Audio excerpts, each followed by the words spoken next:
Sai a hankali Allah dai ya ba mu shi a lafiya. Wallahi Allah dai ya ba mu shi a lafiya. Mana garin ma dan fara dan dagawa. Gaskiya ni ma abin da kawai to da muka yana aida man ce kayan dai ta sanya dan rage. Gaskiya. Kawai dan samu dan ci abinci yunwa ma nake ji wallahi. A san ai rana ta fara yi dole za a ji yunwa kuma ka san yanayin sanyi akwai saurin sa jin yunwa.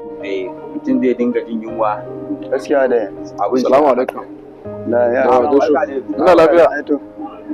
Da wallahi shi ya ka wani ma nake son in samu kawai in je dan so abinci ko ka leka je mu je mu samu da to a shi kenan kawai mu je sai ba je mu je to ba lai ba mu kashe ta ma da kawai bari mu tantar ka ce saboda balai ba cin kawai samari balai a da Allah kwansa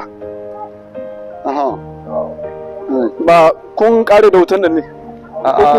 za mu je ne za mu dan dawo abinci za mu ta mu je mu sai mu dawo mu sai mu dawo to ai hakan bai kamata ba fi sabi dai tunda ƙasa na kun zuba yanzu idan ka bincika wannan wutan a ƙasa zaka ga bata irin mutuwa ba yanzu ba ga iska ake ba kuna ganin yana lokacin sanyi muke yanzu gaskiya ne ga azuzuwa na zana kun bar wuta daga zuba mata ƙasa iska na iya zuwa ya rura wutan kuna gani kamar ta mutu zai iya ɗaukowa ya kai ma wanga hakukuwan na zana ban kallon sushin zana da shi ke sa suka ga gobara ta faru a rasa me ya kawo ta yawwa idan an tashi dan Allah a rinka zuba ruwa insha Allah ya za a rinka zuba ruwa haka ya kamata insha Allah a je a nemo ruwa a zuba bala insha Allah dan saboda a kiyaye to bala insha Allah ya za mu yi za mu je bari mu dawo mu samu ruwa sai mu zo mu zuba bala insha Allah insha Allah to